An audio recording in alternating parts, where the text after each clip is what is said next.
Our first speaker was moderator of Ark-A-Thon #1. That was 30 years ago in Farmington, New Mexico.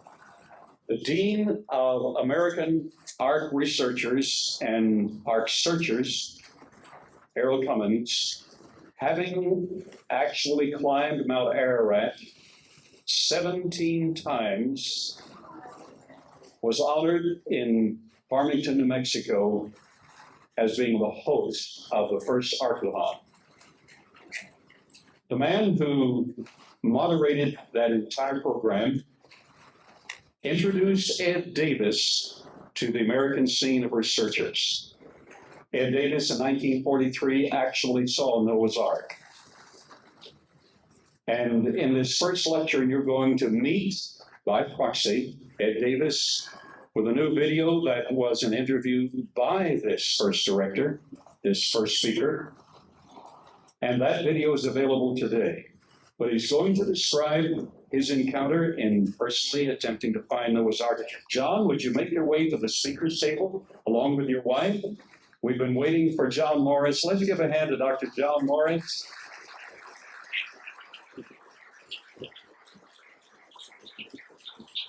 Who is heir to the incredible and most effective creation research committee on the face of planet Earth. That's the Institute for Creation Research.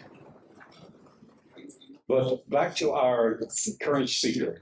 Dr. Don Shockey invited me to become a part of his team. We later became co-directors, climbed the mountain, and he's going to tell you about some very special activities.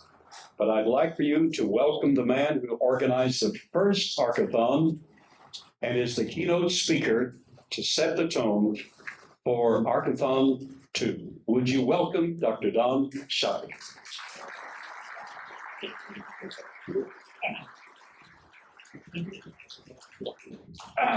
There's electricity here today, just like there was on the first Ark-A-Thon. It's such a pleasure for me to kind of sit back and share some things with you. Two of the speakers are the old guys, modern day Ark hunters. But I want to tell you, there are three very difficult things to do in life. Number one is climbing a 200-foot stone rock chimney that's leaning in towards you. The second most difficult thing that you have is trying to kiss your sweetheart, moving away from it. The third most difficult thing is speaking to such a beautiful, handsome, educated group that we have in our audience today. Now, number one, I've never done. Number two is none of your business. Number three is what I'm going to attempt to do today. It's such a pleasure to be asked to be here, and the friendship that Carl and I have had. If I ask you, I'm sure all of you could answer this, who is considered the father of America?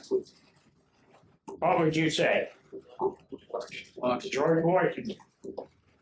Prior to what Dr. Baugh did in the introduction, if I asked you to say who is the father of modern day Ark hunters, who would you say? See, most people don't know.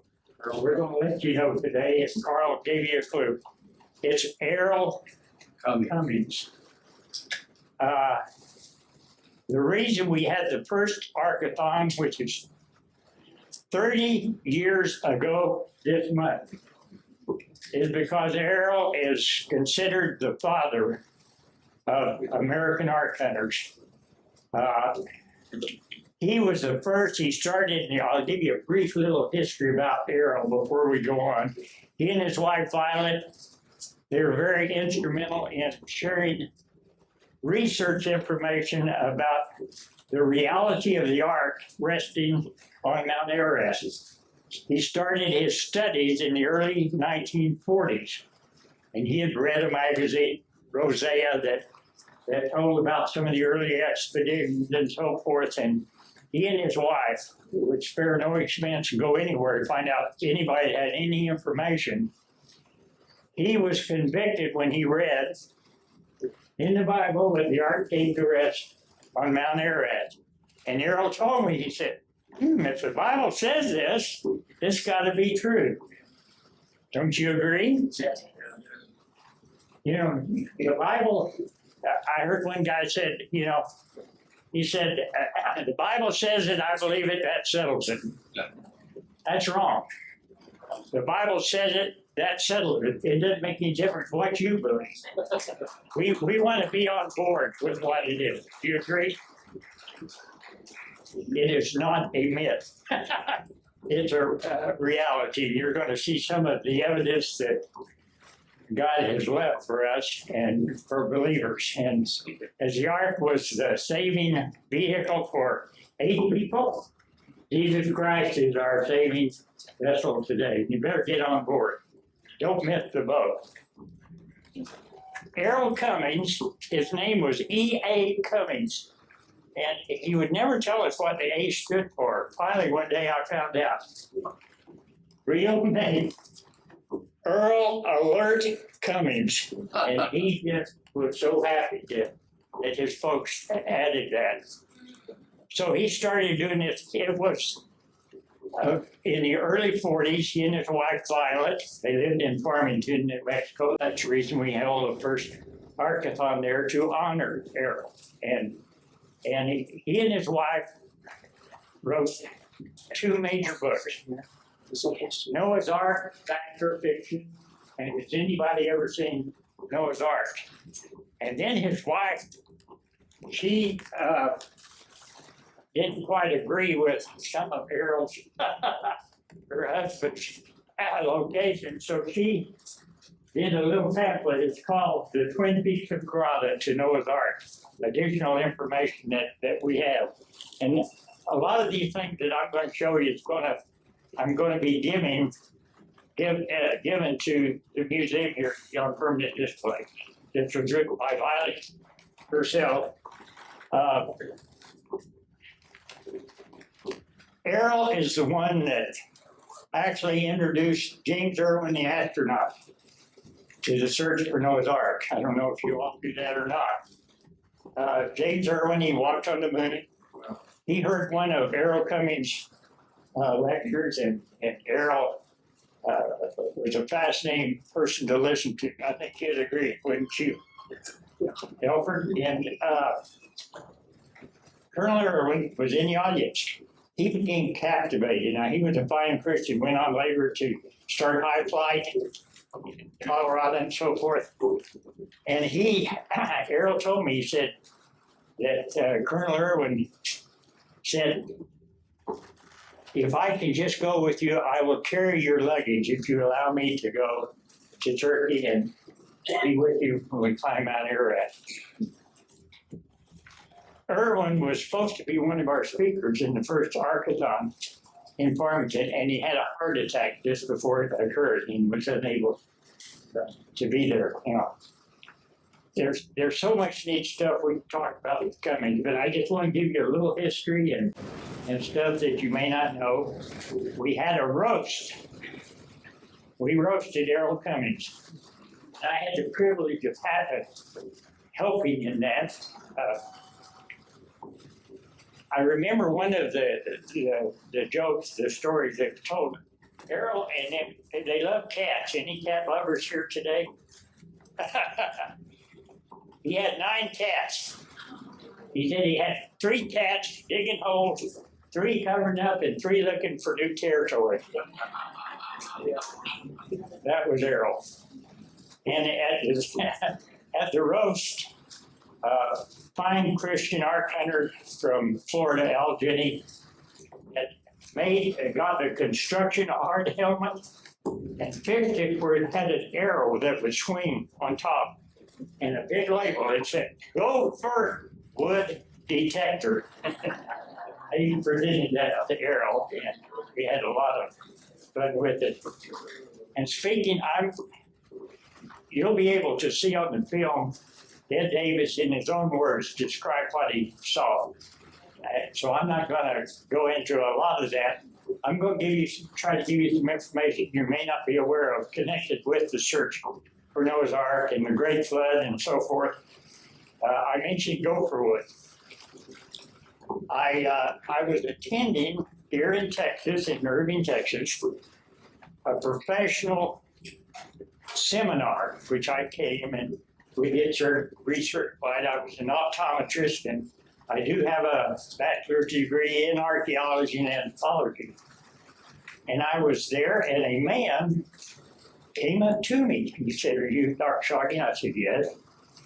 He said, "Are you the guy that's looking for Noah's Ark?" And I said, "Yes." He said, "May I ask you some questions?" And I said, "Of course." So he visited with me about 40 minutes. Now, he introduced himself, and his name was, I'll use it, Dr. Weinstein. So it gave me a clue that maybe he had some Jewish roots. And I said, "Doctor, are you Jewish?" He said, "Yes, I was born in Jerusalem, and my mother's still in Jerusalem." And I said, "Well, it's my turn to ask you a question. You know about the Torah and the book of Genesis?" I said, "I want to hear what you say that Gopherwood is."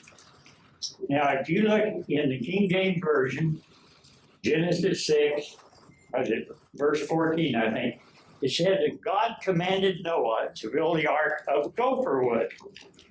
Now, if you look it up, there's no Hebrew word for gopher, gopher.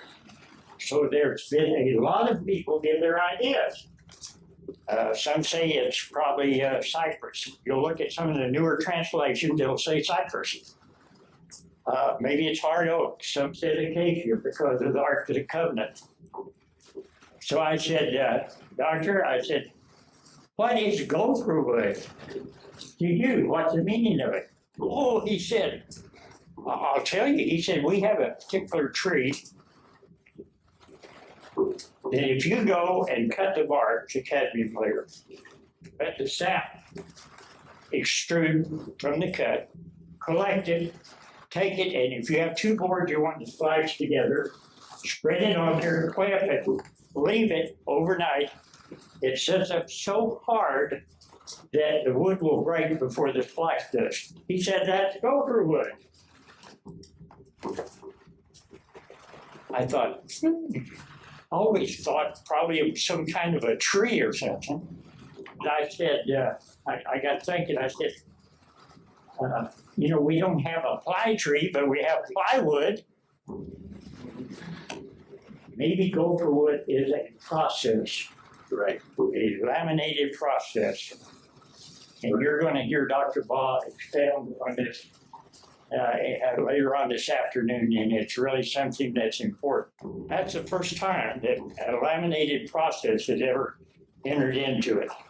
That's gopher wood. Now, we have a lot of skeptics in the world. "Oh, you're one of those nuts looking for Noah's Ark." And I said, "Yeah, I'm proud of it. I'm not ashamed of the gospel of Jesus Christ. And I will boldly support it in any way." But they are always making fun. Now, as you know, I am a young age creation. I literally believe in the 7 days, but 6 days of creation, and you rested on the seventh. It's real, and from science we can prove that. Now, people come up and say, "Well, why doesn't the National Geographic go up there and find it once and for all, or some Smithsonian group?" They don't want anything that will disapprove evolution. Evolution is an adult fairy tale. Now, I'm going to share, and I hope this is new to a lot of you, because I don't know how it happened. And I want you to hear it exactly as it was written. It is the National Geographic Field Study Notes telling that Mount Ararat is the cradle of civilization. Now, have you ever heard? It's the last time they published the field notes. And I'm going to read to you what is written on the walls to the northwest of Bahora Gorge on Mount Ararat. This is from science itself, supposedly. True science is a finger that points towards God, not towards man. I want to read this. This is really important. I'm going to give you some ammunition. This is what the article said, and it was, how it got out, I don't know. National Geographic. The following was published in the field notes section of the quarterly Research and Exploration, a scholarly publication of the National Geographic Society. Now keep in mind when this was done. In autumn of 1994, page 484. The article is entitled Proto-Sumerian Inscriptions in the Ahura Gorge of Greater Ararat, Turkey. It's titled Mount Ararat, Birthplace of Civilization. Now we know something about this because of Errol Cummings and John Morris. I think he'll probably tell about it, about the inscriptions, the Karada inscriptions. There was a Colonel Alexander Kerr that spent some time in 15, 16 and recorded it. And it gives the story of creation in our Bible that's etched on the walls of Greater Ararat. Now listen to what it says. It's because of the divine mystery revealed of the Savior of the sacrifice accepted, the sacrifice of wild ox, ram, lamb, and possibly bird, there's the sacrificial covenant of the rainbow. Let man and woman go forth, procreate, and be fruitful or have prodigy. Now, this is monumental importance. This is what National Geographic says. Irrespective of anybody's interpretation, the inscription indicates a fully developed Proto-Sumerian writing system found high in the inhospitable and nearly inaccessible Ahura Gorge of Baugh, Greater Ararat. Furthermore, these ideograms appear more representational in that they are more stylized than the Proto-Sumerian found to the south and in Mesopotamia, which suggests that they are significantly, guess what, older. Also, the irregular size and manner in which the individual pictographs are arranged in relation to each other when compared to other Proto-Sumerian writing is consistent with the suggestion that this Ahura covenant inscription is older. Are you starting to get something? There was never any follow-up as it proved to be the last hard copy issue of this scholarly publication. This may be rather disturbing, really, because although now recognized by prominent archaeologists, it could well be the case that the oldest known sample of human writing has largely gone unnoticed, purposely. Because if they admit that that's old, evolution does not work. The 1983 discovery in the edge of Ahura Gorge is the oldest example of writing. It's archaic or Proto-Sumerian. Once the Bible said that life, 8 people restarted. And like you said, take a look. Who's on your left and your right? Take a look right now. We're all relatives. You may not like it. You may be embarrassed by it, but we are all relatives. And when in Turkey, I asked one of the Turks, I said, what will this mean if the Ark of Noah is actually verified? And he said, it'll be the greatest thing that happened. I said, you know, everybody's fighting. Fight with your relatives. We're all related. And from science, it's very easy to repopulate. There were 2 scientists, I was told this, that had done a research. They weren't believers. He said, well, what if the story in the Bible is correct? That there was a great flood and it destroyed all mankind and all animals. Anywhere on the earth, where would be the best spot to restart humanity? They did their computer research. It came out, if I recall, it was something like 15 miles due west of Mount Ararat. And I just shook my head. Could not. These are top scientists, and they're 15 miles off.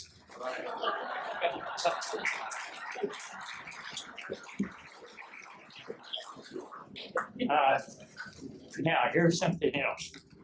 This, this stuff you won't read, but have any of you ever heard of Barry Setterfield? He was interested in what we were doing in Australia.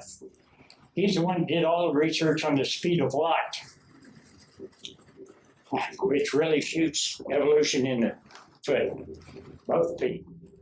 He found out, according to his calculation, his theory, that the speed of light had been decreasing since creation. Now, this is what he said. I said, Barry, how did you come up with it? He said that the speed of light is not constant. I said, well, where'd you get this idea? Because he's a cosmologist, I'm not. And he said, well, he was in prayer in the middle of the morning.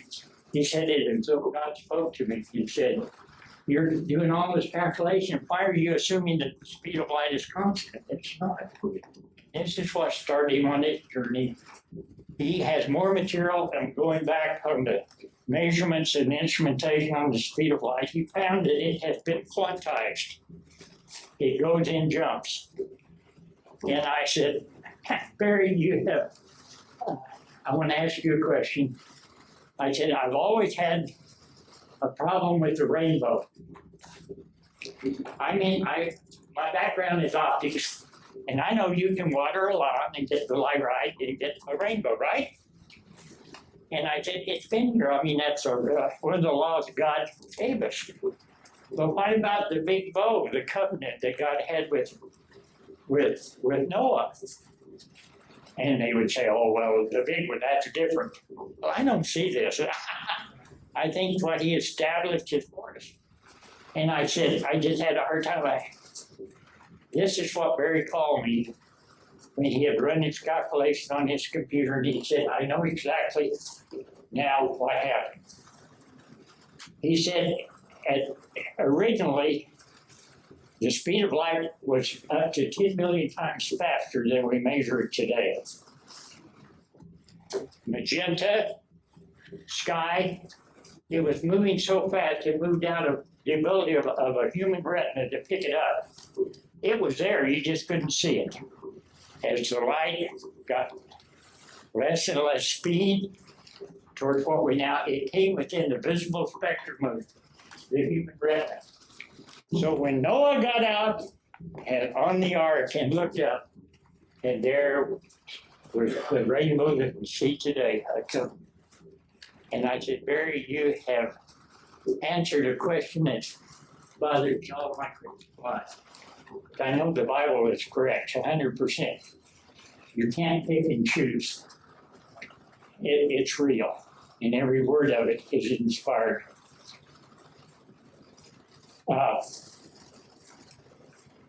That's just some added stuff. I'm enjoying it. I'll agree. How I got involved with this, I was a music director at a church in Albuquerque. There was an ad that came out in the Albuquerque Journal. And a man by the name of Howard Davis was coming to Albuquerque to talk about his expeditions on Mount Ararat looking for Noah's Ark. I got somebody to fill in at this church, and my wife and I went and we listened to Dr. Howard Davis. He was head of the Artesia, New Mexico Christian College at that time. And he and his wife did a slide presentation. And man, I was in the back of my mind, being an archaeologist, I want to be a part of that. So at the end of his speech, he went to the back of the church and was shaking hands as everybody was leaving. And I introduced myself, and I said, man, I really like, I have an archaeology background. I'd really like to be a part of that. And he said, do you have time for a cup of coffee? I said, you bet. So we went and had a cup of coffee, and it just happened. God does stuff. It just happened that one of the guys that was going to be going in 1984 in the expedition was not going to be able to go again. And he said, I'd sure like you to go if you're able. I said, am I able? He wanted me to come down to Artesia. We met the other climbers and so forth, so we were compatible. So I made my first climb of Ararat, and that was in 1984. Okay, we came back. Errol Cummings had helped me. He had given me a map that shows all the location. This is in Errol Cummings, the dean of the father of American Ark Hunters. Yes. And so I had something to go with. And he was interested in what Ararat got. Are you familiar at nearly 17,000 feet in elevation? It's a volcano. Then they told me winds can get up over around 100 miles an hour. That didn't scare me because I'm from New Mexico.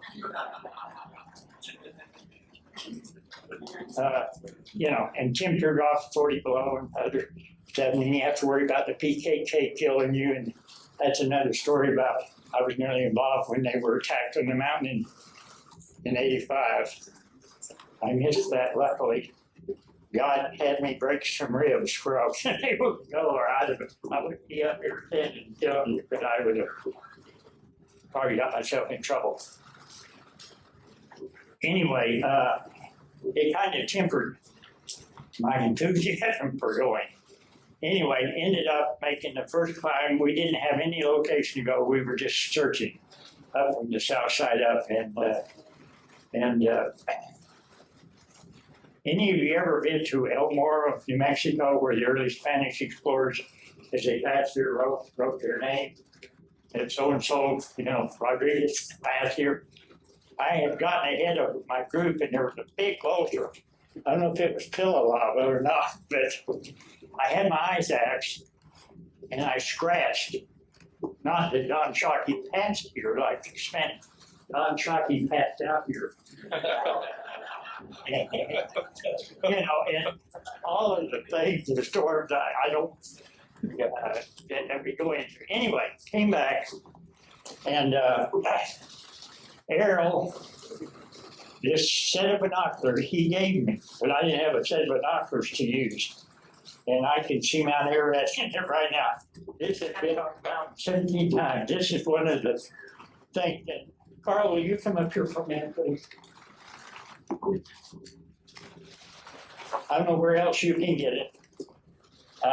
This museum is so incredible. What you and your staff and all of the volunteers have done. This is Errol, the father's binoculars. It is now in permanent display in yours for the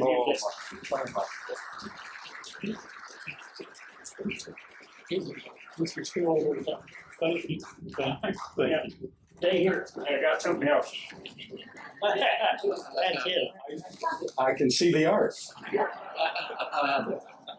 I want to give this to you now. I'll make reference to this later about Ed Davis. But people have wondered, what the Ark looked like. And Ed Davis, we were out in the San Pedro Mountains. He reached down and picked this rock up. And Ed said, if you will wet this is exactly the color of the Ark of Noah. And I have it labeled, and this goes in the museum too. Gracias, amigo.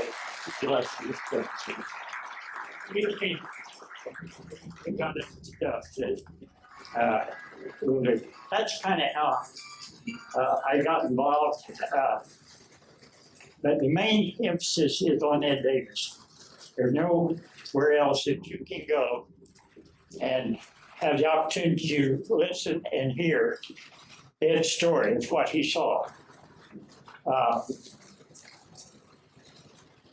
it's interesting how God works.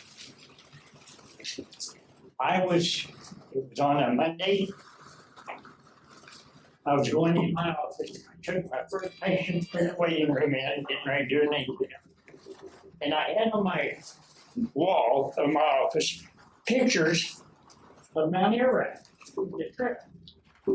This is in 85. And the guy said, "Is that Mount Kilimanjaro?" I said, "No, not Kilimanjaro, Mount Ararat." And the guy said, "Isn't that where Noah's Ark supposed to rest?" I said, "Yeah, I believe it." Yeah. He said, "Well, we had a guy come to our church, a men's fellowship, several weeks ago that talked about seeing Noah's Ark." I'm sure I went pale. I said, "You actually have somebody that has seen the ark and knows where it's at?"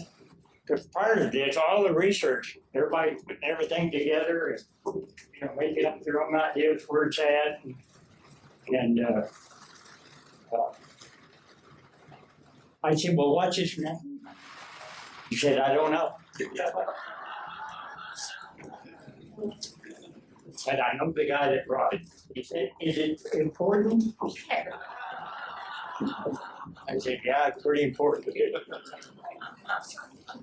So he, after the exam, I don't know what kind of prescription I gave the guy. All I could think about was we have an eyewitness to where it is. Because Grosvenor National Geographic said if the Ark of Noah is ever really verified, it'll be the greatest archaeological discovery of all times. He's going to be the greatest witness. When is the greatest witnesses to the unbelievers? Knowing that. Anyway, I got the phone number. My wife, right down there, Karina, she got on the phone and handed it to me, and I was talking to Polly, his wife. He was out at Veterans Hospital. He said he'll be back. At 3 o'clock that afternoon, I got a hold of Ed. Just when I asked him, I said, "Mr. Davis, did you really see Noah's Ark?" He said, "I don't know. It didn't have a sign on it that said so." But I've never seen such a big boat that high on the mountain. And I said, we visited, and then I said, "Mr. Davis, would it be possible for me to come and do an interview with you and have you, in your own words, tell you all your experience that you had?" It was in 1943. He was with the Army Corps of Engineers stationed in Ramadan, Iran. I'm not going to go into all that because you'll see it in his own words. And notice the body language. When I first heard that, I thought, is this guy making all this stuff up? Is it real? 43 to 85, and I've never heard of Ed Davis. And it just by chance, this guy tells me this, and I'm going to ask some questions that only somebody would know. I called Dr. Howard Davis, no relation to Ed Davis, and out of Phoenix. He flew in for the original interview, and we have it on film.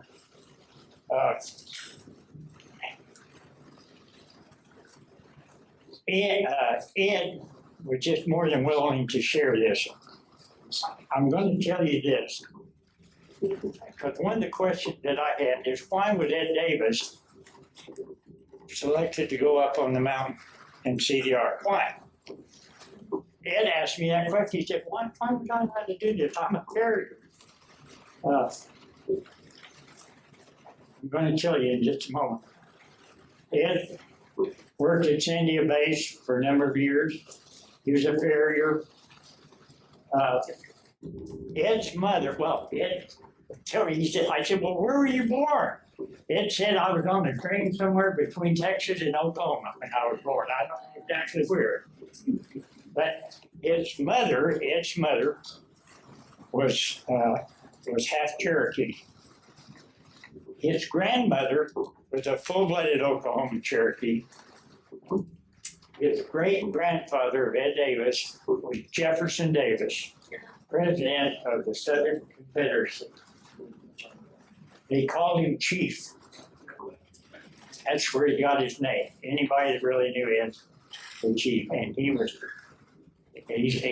got sick coming down off the mountain. He said that they had to burn his clothes because he had maybe dysentery. And you'll hear all of this and the signpost and all this kind of stuff. My time's up. I'm anxious to hear Alfred, John, and all of the others, but I want to climb out. Everything's you're going to see now. Just the first part of about an hour and a half presentation that we filmed of Ed in his own words, telling exactly what he saw. You can make up your own mind about the validity of his testimony. So if we could show that on the TV monitor. And this will be, you'll see the person on my left is Ed and then Dr. Howard Davis. I want you to see the first part of the interview. You can get it. I think Carl has them available, the whole interview, if you're really interested in it. So, is it on?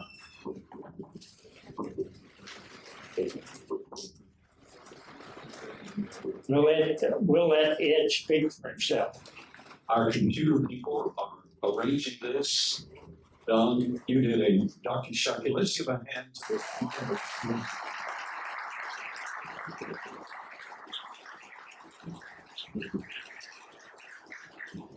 Mark will insert about 10 or 12 minutes of this interview. And as Dr. Shockey said, he was so gracious to us to get an original copy. We have edited that copy and we have them available now. We should have included across the top in bold red Memorial Edition. An hour and 3 minutes of the interview with Ed Davis. This is the only place in the world to get them. They're here for you today. We have them produced and flown in this week. Simultaneously, for those who like to listen to a CD in your car, we have about half of that interview on CD, and these are available at the back at the reception stand for you today. Yes. Ed was the first person when we talked to him to tell us that the Ark was in two major pieces. We had never heard that. And I'm sure Alfred Lee, he's the authority on Georgia Copian, and he has worlds of great information. And this is going to be gone because we're getting up there in age. Ed even had a polygraph. People said, so we arranged, there was a P&G polygraph and the best lie detecting things that the police used in Albuquerque. Ed, sure, I'll take it. The guy told me when he took Ed in to set up that I'm going to nail this old man. When he came out, for 2 hours, he said, I can't tell you that he saw Noah's Ark because he saw some big boat up on the mountain. Well, that's not on here, but that's a quick thing. A lot of the time later on. So,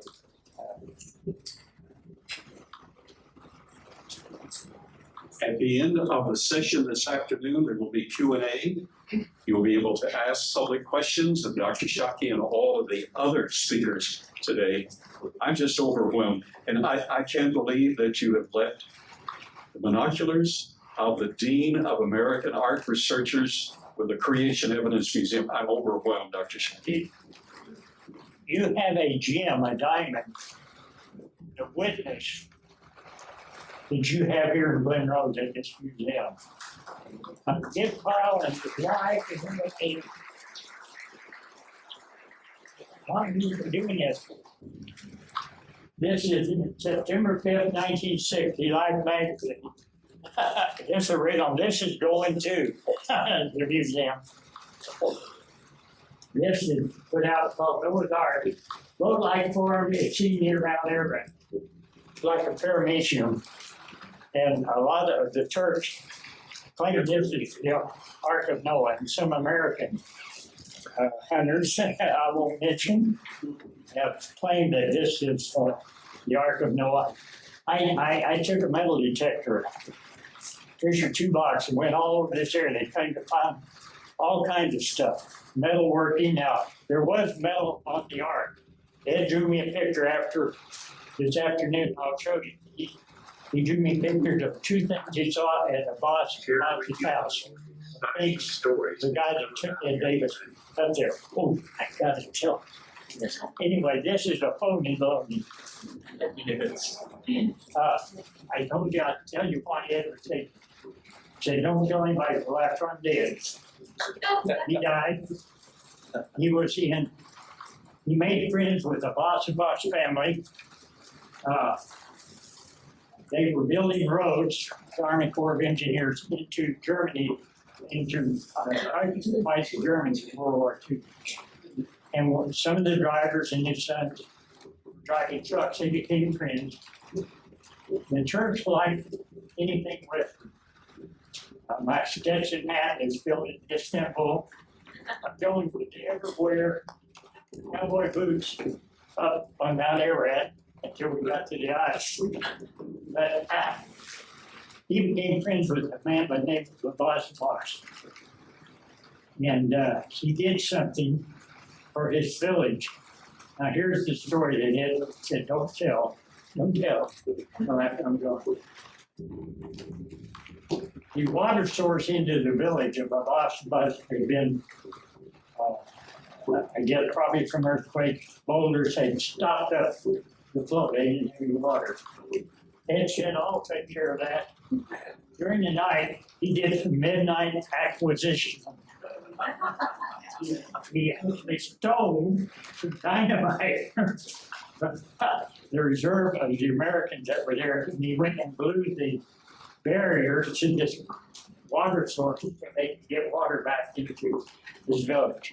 Because of that, he said, Mr. Davis, would you like to share our most precious relic, our most holy relic? And he said, well, I guess so. He arranged, and the rest is history, telling about his track up. And he saw it in 2 bits. He'll describe the top of it, the superstructure, the 3 sections of it, the keel below it, and to have an actual